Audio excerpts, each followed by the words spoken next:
locked in to the best Sooner recruiting and football news with Tyler McComas and Parker Thune. You better lock it up. You better lock it up. No, you lock it up. You lock it up. Lock it up. Hit the guys up on the Riverwind Casino calling line at 405-329-9000. Text the show on the Knippelmeyer Chevrolet text line at 405-651-3439. Do it! Just do it! Now, with Locked In, here's Tyler McComas and Parker Thune. Well, it's a big day. Certainly one of the biggest days of the offseason. The transfer portal winter cycle, day one, is officially open. And a word to all of you out there, because I just turned on the text line about, 5-10 minutes ago, and I've seen several of you have already getting trolled. Be careful when you search for info, because it is prime fake account season in college football Twitter right now. Be careful. Like, know who you're following, know what the fake accounts look like, know all the signs when you're searching for the latest news via the transfer portal. Because, serious, Parker, it is fake account season in college football. There's one out there about Jackson Arnold withdrawing his name from the portal, and he's going to play for OU in the bowl game. That's not true. That's a fake account. That's a troll account. And unfortunately, there will be many of those to deal with throughout the month of December and beyond, Parker. That's one of the painful things about trying to follow this all is you have to cipher through who's real and who's just a troll. Yeah, there's a lot of trolls out there. A lot of trolls. And I myself got catfished earlier in the day. I thought the tweet about Cam Coleman entering the portal was legit. It was not. My apologies for that. But, yeah, you got to keep your head on a swivel, folks. Make sure you're looking for – don't just look for the check marks. Don't just look for the avatars. You got to look for the actual handles. And the follower count is a big clue as well. That's right. Yeah, well, here we go. Day one of the portal officially open. We've already known several names that would enter the portal. Of course, Jackson Arnold, Jaquez Petaway, Caleb Hicks, Bauer Sharp. We learned that one over the weekend. Nick Anderson last week, Jaden Rowe on Friday. And then Josh Bates, I'd say the biggest name on the OU side of things that have entered into the portal today. Of course, offensive lineman, started a couple of games for OU this year. Had the costly penalty at the end of the Houston game. My shock level definitely wasn't a 10 with Josh Bates. What would you say your shock level was today to see Josh Bates named into the portal on day one of all this? Well, so he's not the only OU lineman in the portal. As of just a few minutes ago, Garen Hatchett is also in the portal. So you got two of them that are portal bound on the interior offensive line. Not a huge shock, either of those ones. I mean, full disclosure, we already had the portal stories written over at OUinsider.com for both Bates and Hatchett. It was known behind the scenes that those guys were going to get out of town.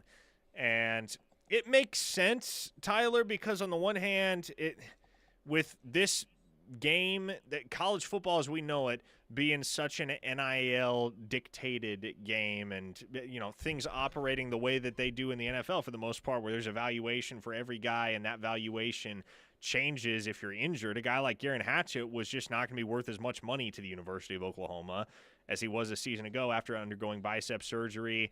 And then, Bates was not going to start next year. That's the harsh reality. Troy Everett's your starting center, and so you leave a couple of – or I guess you lose a couple of second stringers. I think Hatchett would have been in the mix to start at guard, but that also helps clear the path for Eddie Pierre-Louis all the more. So yeah, which I think you can definitely live with that, right? Like, you're really – kind of playing with the upside of things, other than Garen Hatchett, who he didn't play a snap this year, correct? After that torn bicep. So you thought you were getting someone that would at least help out with depth this year, and that wasn't the case at all with Garen Hatchett. So if that clears the way even more for Eddie Pierre-Louis, or even just someone with a higher ceiling, or maybe even a more proven track record that OU can get in the portal, I think OU will be just fine with Garen Hatchett and Josh Bates both entering into the transfer portal.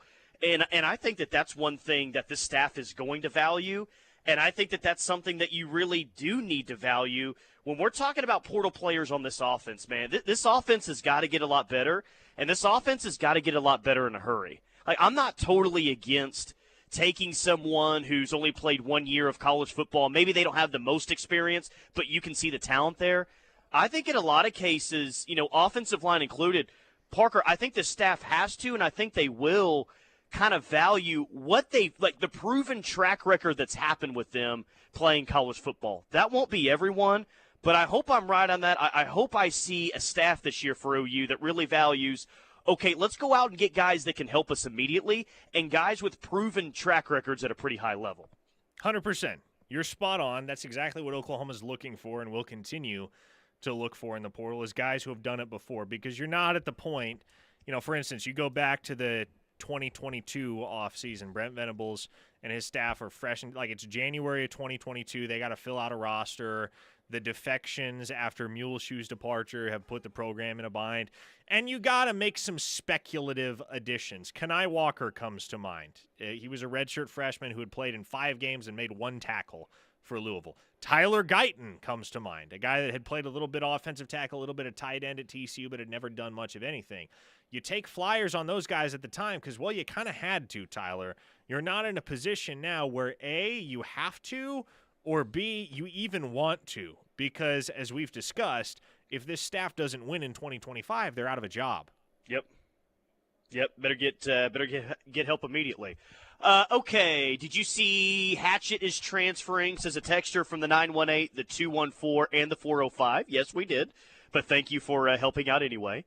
Two-star Porter's Nemesis says, Tyler, I want to thank you so much. What you have done for this team cannot be understated, and we Sooner fans owe you everything. By interviewing that husk of rock we were forced to play at tight end this year, you were truly doing God's work. I wanted you to know I have started the process of changing my kid's name to Tyler McComas Jr. Wife may divorce me, but worth it. Thank you, sir. See? Everyone's finally coming around, Parker Thune. They were criticizing me for interviewing players, and they hopped in the transfer portal. Who's thanking me now? Two-star Porter's Nemesis is going to name his kids after me. Huh? I interviewed the right people that needed to be going elsewhere, and I'm a program guy. What do you want me to say? When you interviewing Joe John Finley, that's a real question.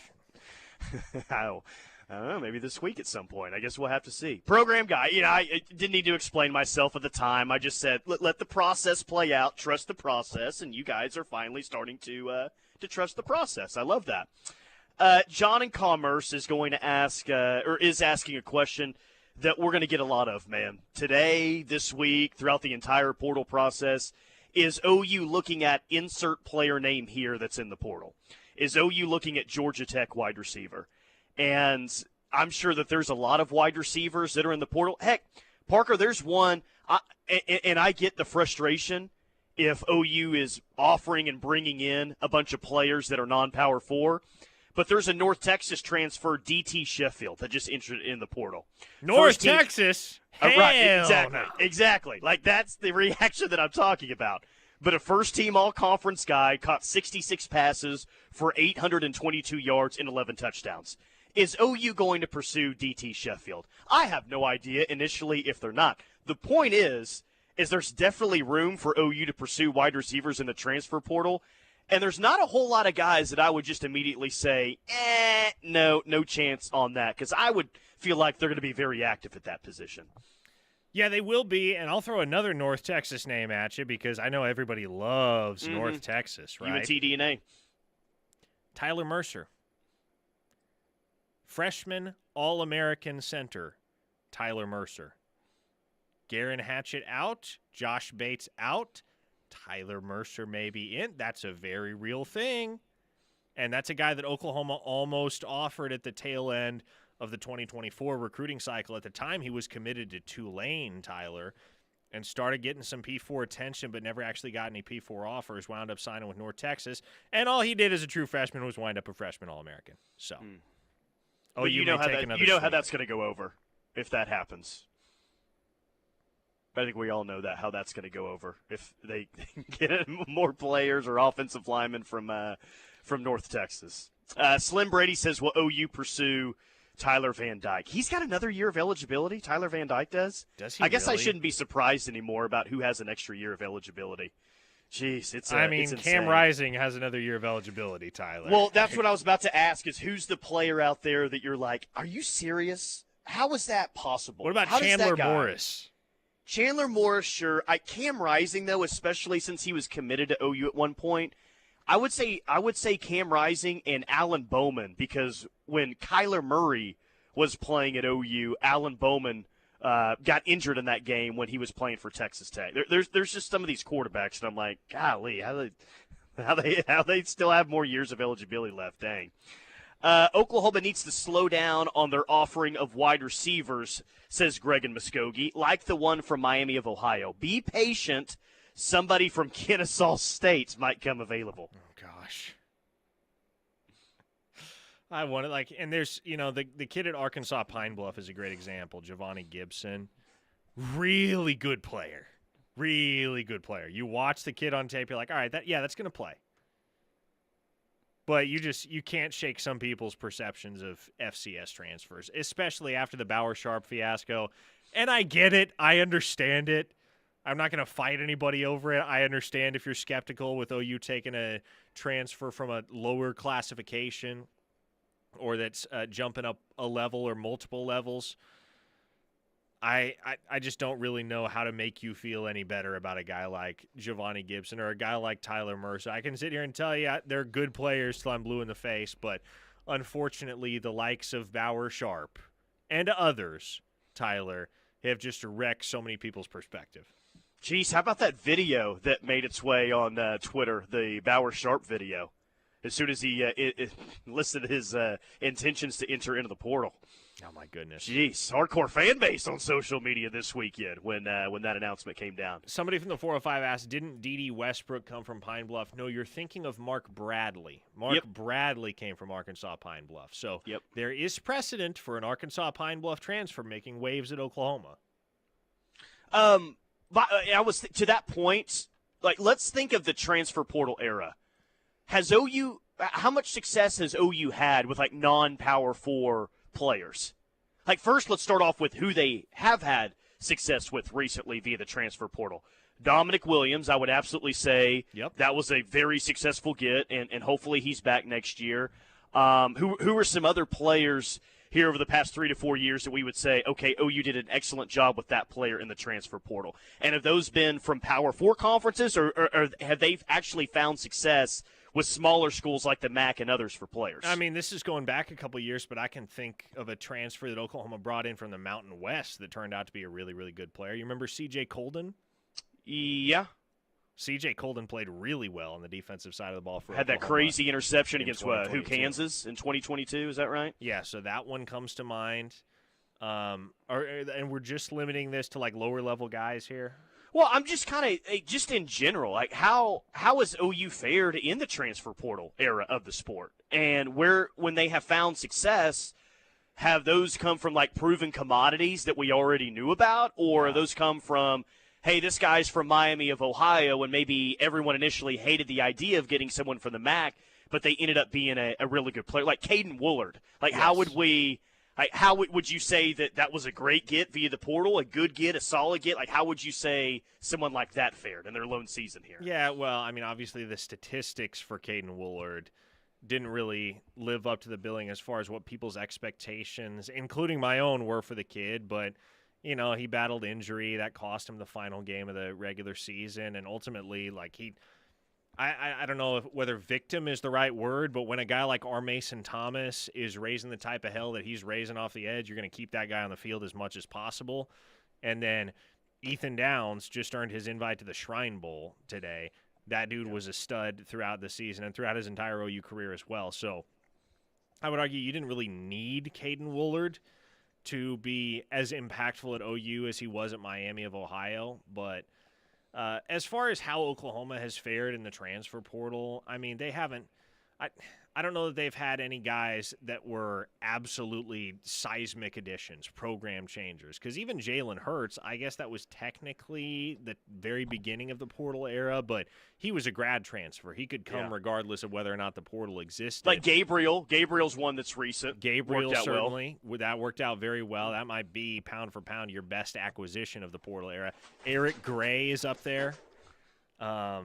Did you hear that, by the way? I did hear that. What was we had the dogs running around Cavens here, and we had an accident. I'm shocked I'm still on the air, but we're all good. We're all good. Go ahead. You got all the dogs running around here at Cavens, man. Things happen. It's one of the many reasons I love it. But yeah, I think Gabriel probably pound for pound your best one thus far. Who else? Walter Rouse, pretty good. Yep. Deion Burks, I think that would have been a guy, but he may still turn out to be all right. Yeah. He may still turn out to be a good one. Trace Ford, Deshaun McCullough, some others on the text line. Woolley was a solid get in my book, says Gunny. Jalen Saunders, that wasn't portal era, but Jalen Saunders out of Fresno was a really, really good get that was eligible like mid-season for Oklahoma at one point. So Wanye Morris. Morris was a good transfer addition. Trace Ford. How about Luke Elzinga? Hey, was in studio with us last week. Awesome guy. That's right. Best OU punter since when? Oh, gosh. Since Tress Way? Yes, I mean, seriously. I think he's that good. Deshaun Terry was a transfer addition. Kendall Dolby was a JUCO kid. There have been a lot of them. Yeah. Now, I don't think anybody that you would consider a program changer, maybe with the exception of Dylan Gabriel, and even then that's a subjective judgment. But there have been a lot of players that have come to OU via the transfer portal that have wound up being all right. All right, 405-651-3439, Knippelmeyer Chevrolet text line. I'm at Cavens Group today, every single Monday. You know what we say, you don't need Cavens until you need Cavens. But when you need Cavens, oh boy, do you need Cavens. Put it in your phone, 405-573-3048. We'll talk to Gary later on in the show. But does OU have an advantage if John Mateer enters into the transfer portal outside of the obvious one that we already know about? We'll toss that one around when we come back. Keep it locked on the Ref for the home of Sooner fans. Through the dead of winter to the dawn of spring, through the dog days of summer and the kickoff of fall, no one covers Sooner football like we do. The Ref is SEC ready. Are you? Hornsdown Apple Pie Liquor is not your grandma's apple pie unless your grandma was a moonshiner with a PhD in flavor. This all-natural, 6-time distilled spirit is sure to light up any party, tailgate, or special occasion. Whether toasting a touchdown or yelling at the Yums because Spike was safe, Hornsdown Apple Pie is the perfect drink for celebrating the highs and lows of life in Oklahoma. Hornsdown celebrates all of you who cheer from the berm, tailgate, on Lindsay Street, and wreak havoc on social media. You can find our red bottle at your local liquor store or search for your closest location at drinkhornsdown.com.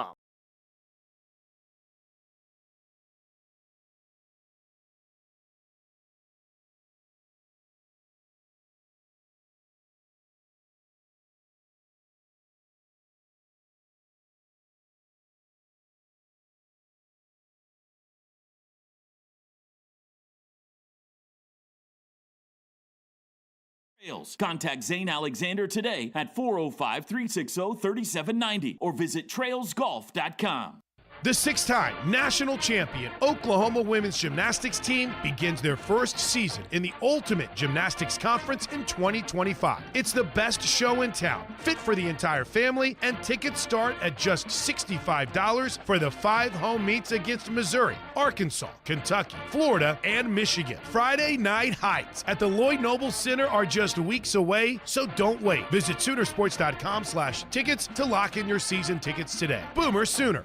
Ho, ho, ho. Want to give the holiday gift of a lifetime that the entire family can enjoy? Let Signature Custom Pools help you create your perfect poolside paradise. With their professional design expertise, quality construction, and personal customer service, this gift will make this the best Christmas gift ever. You can give an endless vacation and get the signature touch with Signature Custom Pools. Call them for a free consultation at 405-898-9098 or visit them online at signaturecustompools.com today.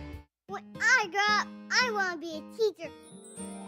Because when I'm a teacher, I can help kids to learn and chase their dreams. PI, a defect of the immune system, affects millions of children. Early and accurate diagnosis and treatment give children like Sam a chance to achieve their dreams. It takes a lot of caring teachers to make school fun. It took a lot of caring people to keep my dream alive.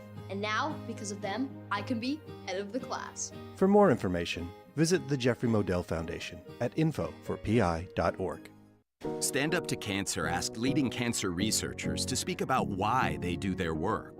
Two words come to mind for me. One is responsibility, the other is purpose. It's just so inspiring to do research that impacts human lives. Stand Up to Cancer has been a critical partner in advancing research for cancer. Cancer research saves lives. So please, help us fight in this battle against cancer. Be a part of the team that ends cancer at standuptocancer.org. Once upon a time, our family had trouble with pests around our home. Did you know that stinging insects send tons of people to the hospital? And teeny ticks and mosquitoes can be all around the yard. Their bites can make people and their pets sick. Mice, rats, and roaches need food and water just like us. You do not want them to visit. They can spread disease and make it hard to breathe. I'm sure glad this story has a happy ending. Learn how to protect your family at pestworld.org. A public service message from the National Pest Management Association. 1 in 4 Americans today are living with a disability. I'm one of them. People with disabilities are extremely talented, resilient problem solvers that have so much to offer. And we've got a trusted ally on our side, an organization we can rely on, Easter Seals. Easter Seals is leading the way to full equity, inclusion, and access to healthcare, employment, and education for people with disabilities, families, and communities. That's my Easter Seals. Make it yours. Learn more and get involved at easterseals.com. Locked in with McComas and Thune, live on the Ref for the Homeless Sooner fans. Tyler McComas, Parker Thune. Ref Army listening worldwide via the free KREF app. Just search KREF in the App Store. Memphis, Tennessee is tuned in today. Emporia, Kansas. Aurora, Colorado. Milwaukee, Wisconsin. Rapid City, South Dakota. Springfield, Ohio. Stevens City, Virginia. Newkirk, Oklahoma, all tuned in via the free KREF app. Ref Army Locator brought to you by Hornsdown Apple Pie. Now available in 100 locations. Check out at drinkhornsdown.com. That's drinkhornsdown.com, where you can find that delicious Hornsdown apple pie near you. Some names of note nationally that have announced their intentions to enter into the transfer portal. Darian Menza, the Tulane quarterback, that's an important one. Chandler Morris, former Sooner. Cecilia Kana, former OU target. Jaron Bradley was a former OU transfer portal target. And then, of course, General Booty, who was a former Sooner as well. So Menza, Chandler Morris, Cecilia Kana, Jaron Bradley, General Booty, just a few of the more notable names that are listed. And nothing on John Mateer. Sounds like he's going to play in Washington State's bowl game, which will be on December 27th, the night, the same day that OU will play on. They'll play Syracuse in the Holiday Bowl on December 27th. Here is really kind of my question on John Mateer and if OU has a slight edge compared to the others when it comes to this. Now, Auburn needs to go out and get a quarterback. Maybe Georgia needs to go out and get a quarterback. Their backup looked pretty good in the SEC championship game. The point is that if John Mateer officially enters into the transfer portal, Parker, do we agree that it's more likely to be towards the end of December than it is this week? Do you think he'll announce until after the bowl game to announce his intentions to enter into the portal? I would think so. If he's practicing in preparation for the bowl game, that tells you he's playing in the bowl game because otherwise why show up to practice? And so, I would think if John Mateer gets in the portal, it's not till after Washington State's bowl game. So all that said, Tyler, this is probably going to be a slow burn. It's probably going to be a game of wait and see for a little while, and we may not get a resolution for several weeks. Okay, but could that end up being an advantage for OU? And what I mean by that is I don't think that Auburn can necessarily just wait around for John Mateer. Like they may feel, whether it's a Darian Menza or whoever else is in the portal, maybe they feel like they've got to act soon and go get their quarterback and don't want to be waiting on one guy, and at the very end of December, there's only one guy left, and they're right there in the mix with OU and some other schools to get the quarterback. I'm curious if OU's willing to wait on John Mateer, and by the time he becomes available, might all the other heavy hitters have already gotten their quarterback for next year? I think John Mateer is playing this exactly the way he ought to play it, because he's likely going to get paid more than any other quarterback this portal cycle, in large part because the production has been excellent, certainly, but also because if he's doing this on a later timeline than guys like Jackson Arnold and Miller Moss and Darian Mensah, all of those guys you would presume will have already found those landing spots, Tyler, and there will still be schools that don't have their quarterback, and they will be willing to overpay out of desperation. So the market for John Mateer's services at the end of December is likely going to be much richer than the market for his services right now at the beginning of December. And, I mean, you could throw the same question back at me with John Mateer. Is OU willing to wait for that? Do they know for sure that he's going to enter into the transfer portal? Would they be comfortable in a world where you go into the offseason saying, well, you know, we wanted to get a portal quarterback. We got a portal quarterback. You know, it wasn't Darian Mensah. It wasn't John Mateer. It wasn't one of the headline guys. And now we go into the offseason where Michael Hawkins is, without a doubt, the front runner for the starting quarterback job. I don't think that that's going to happen. I guess my question back to my original question is OU willing to wait on John Mateer, or do they go after some quarterback that may be officially available in the portal before he is? I mean, but you got to think that they know one way or the other eventually what he's going to do. You'd think so, especially because his old offensive coordinator is employed at your school now. I don't imagine that Oklahoma is going to make a play for any portal quarterback other than John Mateer, because the other angle to this, Tyler, is let's say there's a world where Oklahoma doesn't get John Mateer for one reason or another. And this is a genuine question. I know my answer, and I think I know your answer. I'd love to take the pulse of the text line. If Oklahoma doesn't get John Mateer, I do think there are many within the program that would be just fine if Michael Hawkins were the starter day one, week one, next year. How would the text line feel about that if that were the case? If the only scholarship quarterbacks on the roster are Hawkins, Zerb, Jet New, and maybe a transfer for the sake of depth, I don't know, a General Booty, if you will. If Michael Hawkins is your starter in 2025, how do you feel about that? I feel fine. In fact, I feel great. I think that guy paired with Ben Arbuckle's offense, like, make no mistake,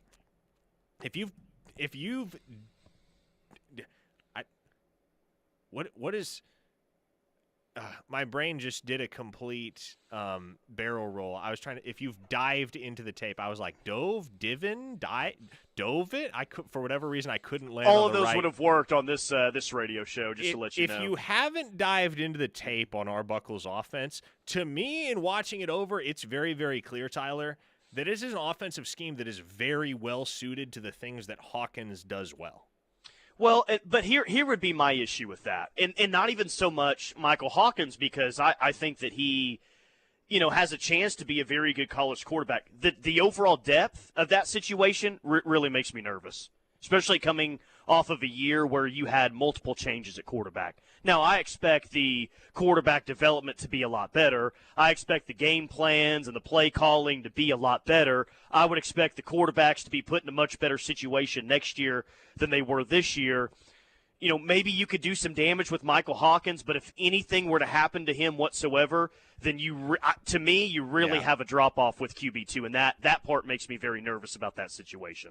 No doubt. The text lines, and I'll read a few reactions here. 405 listener says, I wouldn't be too concerned if Hawkins was the guy next year, and that frees up capital for other players in the portal. Kelly and Beggs says, I would be fine with Hawkins being QB1 next year with a better OC and O-line. That kid will succeed. Boomer Brock, on the other hand, who is quite the cynic, says, we all saw Michael Hawkins against South Carolina. Unless he gets way better, no thank you. Gator says, if Mateer don't get in gear, then I'm a lock for Mike Hawk. 915 Sooner says, Hawkins in an entire offseason with Arbuckle will become an outstanding QB. Nice one there, Gator. Very well done. 918, love it, but the depth scares me. I don't know if I'd put my job security in his hand. Yeah, the depth part of that just makes me I just got to believe one way or the other they're going to go get a portal quarterback. I hope it's John Mateer. That's the quarterback well, he's not out there right now, but that could seemingly be available that I would want. So I hope I hope you go into an offseason where maybe best case scenario right now that you have John Mateer and Michael Hawkins Jr. heading into spring ball. If that's not best case scenario, given what could be available, that's a really good scenario for this offense. No, that is best case scenario, at least in the realm of realistic possibilities right now. That is absolutely the best case scenario. That way you feel great about QB1, you feel great about QB2. It doesn't matter which one beats out the other. You'd give the edge to Mateer for the experience factor, obviously, but you feel like you're legit too deep with excellent quarterback play. It's just interesting to read the text line, and Jackson Arnold and that whole experience, I think, has just drastically shaken so many people's faith in a quarterback who is any level of unproven. Yeah. Because last year, nobody had concerns about Jackson Arnold taking the reins from Dylan Gabriel. Well, I shouldn't say nobody. The overwhelming majority of folks did not have concerns. I've read so many texts where it's like, Hawkins doesn't have enough experience. How can we trust it? The guy made 3 starts, and it was a mixed bag, certainly. But I'll say what I've said 1,000 times with regard to both Arnold and Hawkins. Neither of those guys were really set up to succeed this year. Sure. Burley Boomer, I think I'd be okay with MHJ running the system, but your backup better be athletic and ready to go. I'd rather have Hawk than Tua, says DT in the 918. You guys. 832 Mike, if we get Mateer, I think OU has one of the better QB rooms in the country. Whoa, how about that from 832 Mike? Michael Hawkins Jr., John Mateer, that duo, one of the better quarterback rooms in the country. I mean, nowadays in the sport, I guess to Mike's point, and it's not like Hawkins, like we just stated, started 10, 11 games or anything like that. It's not necessarily easy. Not everyone in college football has a great 1-2 duo at quarterback. And I think that you go into spring ball saying, yeah, we got a pretty solid, 1-2 duo at quarterback that can do some things this year. By the way, I agree. Best case scenario is what, to have those two guys. By the way, this is hilarious. Garen Hatchett already committed. Really? To the University of Washington. Nice. Yep, he's going home. Right back. Does his edit say going home at the top of it? No, it's not even an edit. It was a previously done edit featuring him and his brother, who, of course, is still on the roster at Washington. So Garen Hatchett played all of 1 game at Oklahoma, and he is headed right back to Washington. Interesting. Well, have a good time up there. We'll remember and we'll celebrate all the memories. ESPN, back to the quarterback discussion. ESPN ranks the best quarterbacks that are currently in the portal right now. Darian Menza is number 1. Miller Moss is at 2. Jackson Arnold at number 3.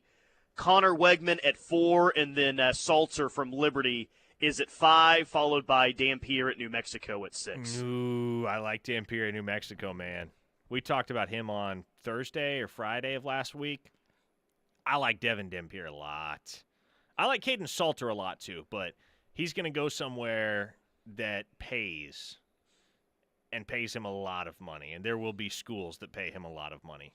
I would think Auburn will be in the mix for a kid like that. Shoot, I don't know who else, but Caden Salter, yeah, he was always too good for Liberty, and I was surprised he lasted, 4 full seasons there? Yeah, he's there for a while, felt like. Okay, Jackson Arnold, there's a report out on 3. It sounds like Mississippi State could be the leader in the clubhouse right now for Jackson Arnold. We'll see about that. May have a long way to go, especially with Auburn needing a quarterback so bad. Darian Mensa, what's the scuttlebutt on him, on who's in the mix? Darian Mensa, I haven't heard much of anything yet. I wouldn't think OU gets involved there while they're waiting on John Mateer to hit the portal. Because if you make a play for Mensa, okay, that's great, but I think it's clear who you want in an ideal world, and it's the guy that's run your offensive coordinator system before. And so I believe, and I have every reason to believe, Oklahoma is going to go all in the John Mateer sweepstakes and bank on him entering the portal, bank on being able to go and land him. And as I said, if somehow that all falls through, Michael Hawkins is not a bad option. Not at all. And he'll get the chance to strut his stuff once again in the bowl game. We're getting a lot more texts. Is this real? which that's fine. If you guys want us to confirm if reports are real or not via the transfer portal, you can text them in, let us know. But the Jackson Arnold has officially withdrawn from the transfer portal and will likely start for OU in the Armed Forces Bowl against Navy. That's not true. That is a troll account that is out there. So that is it's not accurate. Jackson Arnold will not be QB1 when OU takes on Navy. Michael Hawkins, you would have to think, would be QB1 when OU takes on Navy. Sooners listed as an 8.5-point favorites over the midshipmen. What was your initial thought yesterday on OU and Navy in the Armed Forces Bowl? Jacked, excited, ready to go? My first reaction was, wow, we're going to have to work on Christmas again. It's the 27th, Tyler. The 27th. 2 days after Christmas. Couldn't have been before Christmas. Couldn't have been any reasonable amount of time after Christmas. No, it had to be December 27th. Well, at least it's in lovely, beautiful Ammon G. Carter Stadium. I do really like Ammon G. I do really like that campus and that venue. It's a nice little stadium if you've never been there before and making your first trip. They did a lot of renovations to that place, I don't know, 8-10 years ago or so. Maybe it's been even longer than that. But, well, it's a nice little stadium there in Fort Worth. I'm sure everyone will have a great time that's going to the Armed Forces Bowl, OU and Navy, coming up at 11 a.m. Got to get revenge, because don't we all remember that 1965 game when the Sooners lost 10-0? Got to get revenge on Navy. One of 10 programs OU has never beaten in college football. Let's make that one right. I'm at Cavens Group on a Monday, 405-573-3048, or cavensgroup.com. for everything that they can help you out with, 24/7, 365 on the call, and they mean it. Thanksgiving Day, Christmas Eve, Christmas Day, 11 a.m. when OU is playing Navy in a bowl game, it don't matter. You got an emergency at your home or your office building, give Cavens a call at 405-573-3048. Final segment of Locked In is coming up next.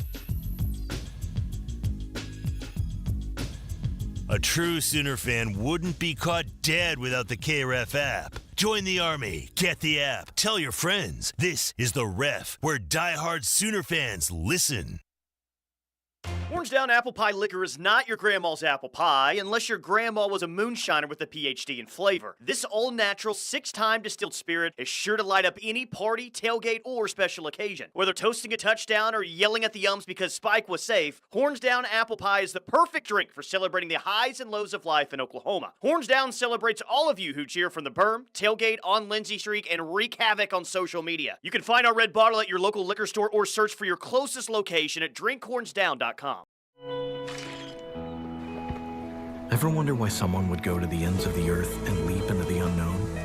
Maybe a better question is, what are you waiting for? Pacifico is brewed for those who follow their own path. That's living life anchors up. Your dream home is right around the corner, and at Stride Bank, we're here to make it a reality. With competitive rates, personalized service, and streamlined processes, buying your first home or your forever home has never been easier. Let Stride's experienced mortgage team guide you every step of the way, from pre-qualification to closing. With local roots and national reach, Stride Bank is your go-to partner for all your banking needs. Stride Bank, your trusted financial partner since 1913. Find out more at stridebank.com. Stride Bank, member FDIC, equal housing lender. Cardinals single game tickets for the 2025 season, including opening day, are on sale now, just in time for the holidays. Give the gift of family time, date nights, or hanging out with your friends under the stadium lights. The 2025 schedule is filled with great matchups, including weekends with the Dodgers, Yankees, Cubs, and more. The promo schedule is packed with fan favorites, too. There's something for everyone in the 2025 season, so get your tickets now at cardinals.com/holiday. Hey, Sooner fans, we've got you covered. 24 hours a day, 7 days a week, 365 days a year. No, we don't get a break. This is the home of Sooner fans. The Ref Sports Radio Network. Mike Steele here for Lasher Home Comfort Systems, your trusted home comfort experts in the Oklahoma City metro area. Tim Lasher and his team have more than 130 years of combined experience. They recognize a significant number of homeowners live with inadequate home comfort systems. They specialize in diagnosing your home system issues while providing more efficiency and reducing your utility costs. As an authorized dealer of American Standard, Tim can service your residence or business. Call Tim and his team at 405-579-3113. Lasher Home Comfort Systems. So you want to create your future? Discover a path worth traveling down? Find a career to get excited about. For decades, Moore Norman Tech has been training talented, skilled individuals, empowering them to step into a career that fuels not only their life, but the Oklahoma workforce. These individuals are the heartbeat of this state's economy. Individuals just like you. Create your future today at Moore Norman Tech. For 3 generations, the John M. Ireland & Son Funeral Home and Chapel in Morris continued to serve the community by giving back to local schools, charitable organizations, and first responders. We provide pre-planning for funerals and cremation services at the most reasonable prices. We are proud to be a family-owned and operated funeral home. Award-winning funeral home year after year, our family believes in serving the people of our community. I'm John Ireland. And I'm Solon Daniels. You've got our word on it. Somewhere, there's a river rushing through the woods while someone rushes through their day. There's a mountain looking up at the sky while someone looks down at their phone. A trail waiting to be walked while someone waits for a latte. This world is full of somewheres waiting for someone just like you. So go see yours at 154 national forests and 20 grasslands. And to learn more, visit nationalforest.org. The National Forest Foundation. See your somewhere.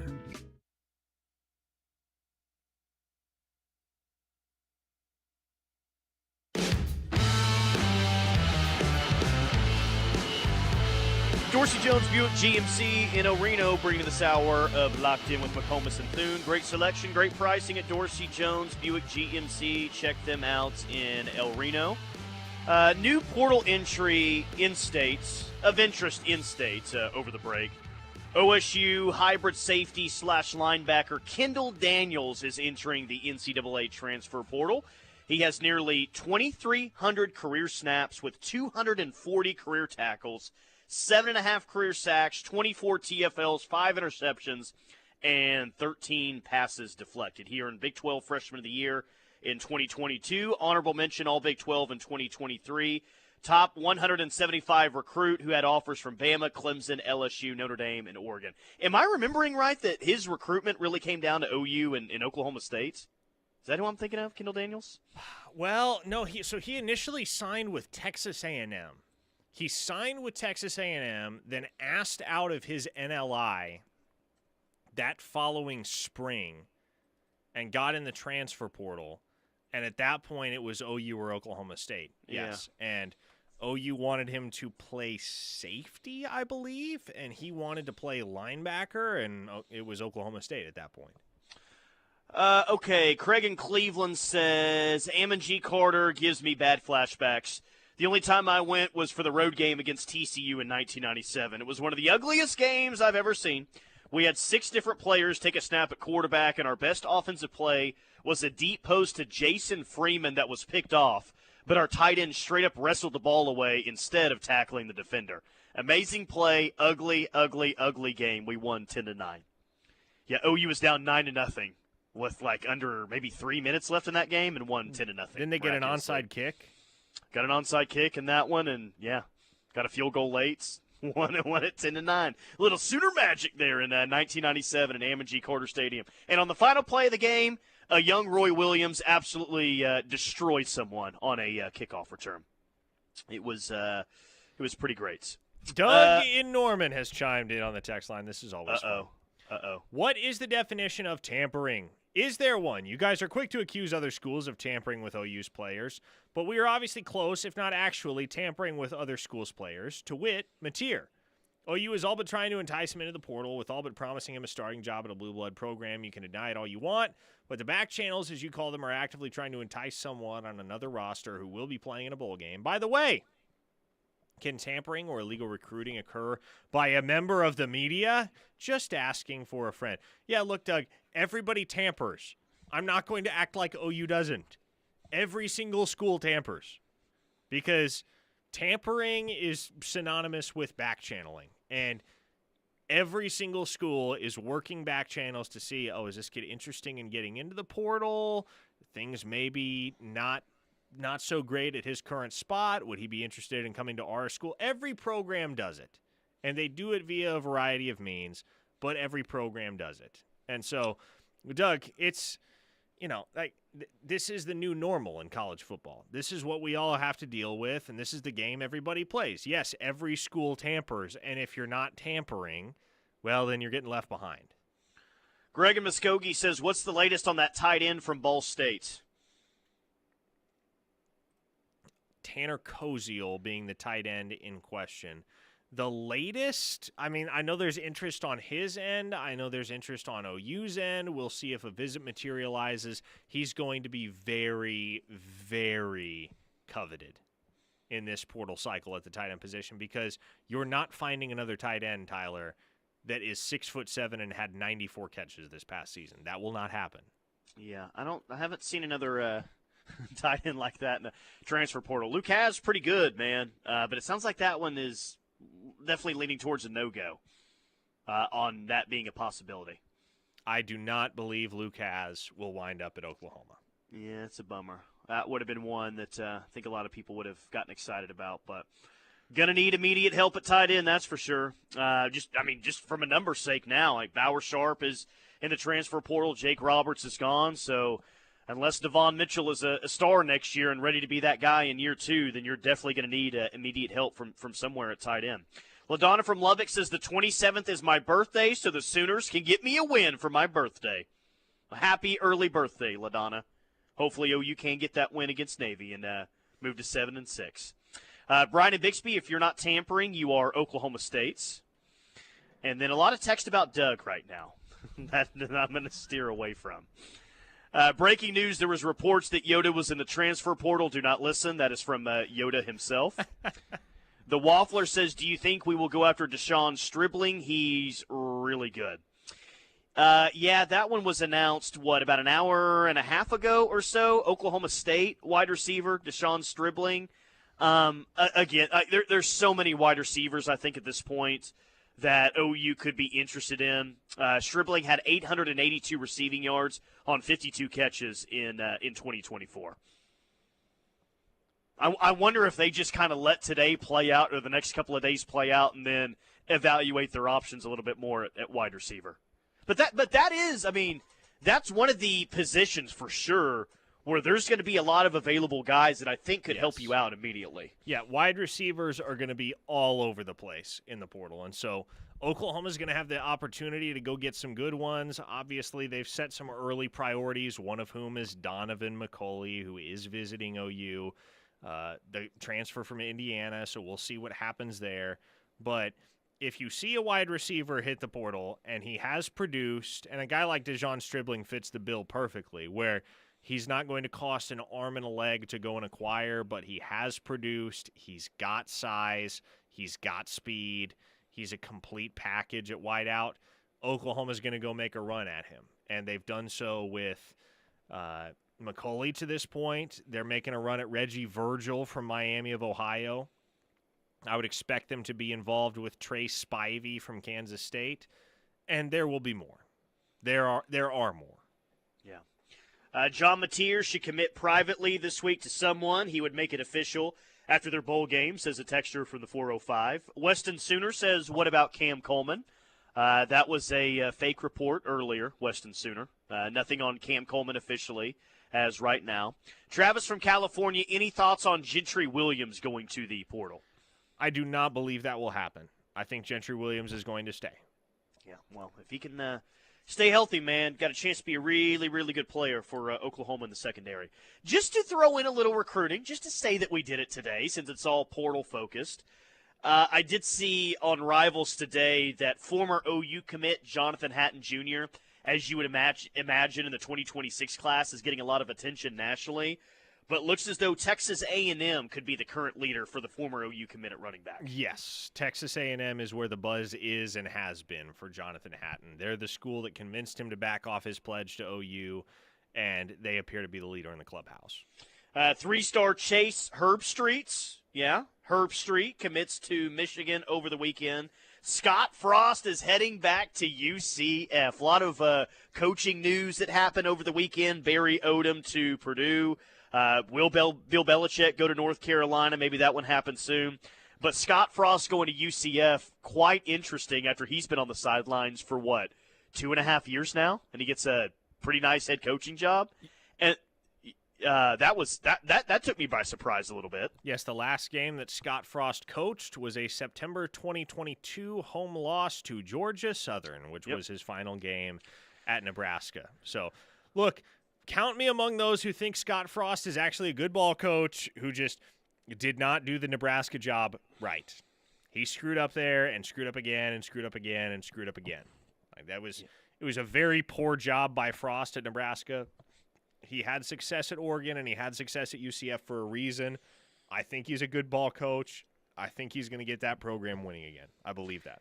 I'll tell you something that I really enjoyed last night, just because it came at Muleshoe's expense. Oh, here we go. I guess Ari Wasserman and Andy Staples had a bet about USC making the playoff in the first 3 years. And so it's like, hey, we, two national college football reporters, we had a big bet, and we spent over $1,000 at dinner to pay off this debt, and we had this nice bourbon and these great steaks and sides and everything else, and I really didn't care that Ari Wasserman and Andy Staples had dinner or what they had at dinner. It was just funny to me that it was, hey, we bet on Muleshoe making the playoffs, but he sucks so bad he hasn't made it. So here's a giant dinner for all of us to see because he hasn't been very good at USC. That part made me laugh. It was so good. I appreciated that. Oh, sure. You should have made a bet with members of the USC media, Tyler, because you, of course, I take that back. The only bet you've made regarding USC is a bet that you lost. So yeah, that would hurt. Maybe you shouldn't be the one to make it. But I would have liked that if we could have had a friendly wager going amongst the Oklahoma media and the USC media. But I would have came out pretty good on that deal, man, because mine would have been a ribeye. I want a ribeye if I win. Theirs would have been like avocado toast or something like that. So yeah, exactly. I think I would have gotten off reasonably cheap, comparatively. So maybe we can still do a bet for year 4 and year 5, something like that. A 918 listener says the Daily Evergreen in Washington, based on their sources, indicate that Mateer's decision will likely come by the end of the week if he's going to enter the transfer portal. Do we trust the Daily Evergreen? That's very. If you ask me about the main paper, the main newspaper, the main news source in Washington, the Daily Evergreen would have not shocked me whatsoever on that. I hope their slogan is "We speak for the trees." Yeah. You know what? I am going to trust the Daily Evergreen. That's who I'm going to trust. We're rendering the Daily Evergreen trustworthy, huh? Okay. Who writes for the Daily Evergreen? I'd love to hear that individual come on the show with us and break this one down. I don't know, but as a verified source is bringing to our attention on the Knippelmeyer Chevrolet text line, Jeff Ketchum got community noted again. There's also that. Okay, he got community noted twice in the past 3 days. And didn't he say like a week ago, man, I'm just getting off of Twitter. I can't handle all this, whatever. I'm just he was getting going off to of Blue Twitter. Sky. Oh, my gosh. People who do that, why do you need to make an announcement that you're getting off of Twitter? I know why, because you want all the attention that comes from it. That's what you're looking for.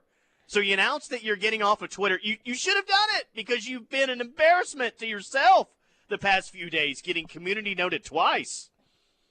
He sure tweets a lot for somebody that's transitioning to Blue Sky. Jeez. Oh, boy, that guy.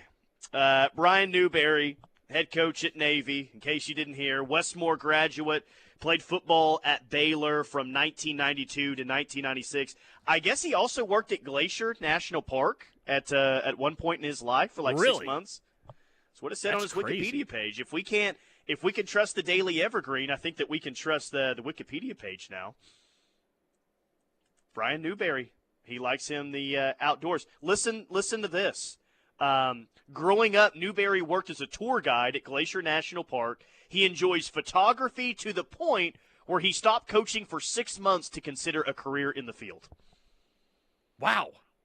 Well, I think he made the right choice long term, seeing as how he's now the head coach of a P4 institution. But not P4, G5.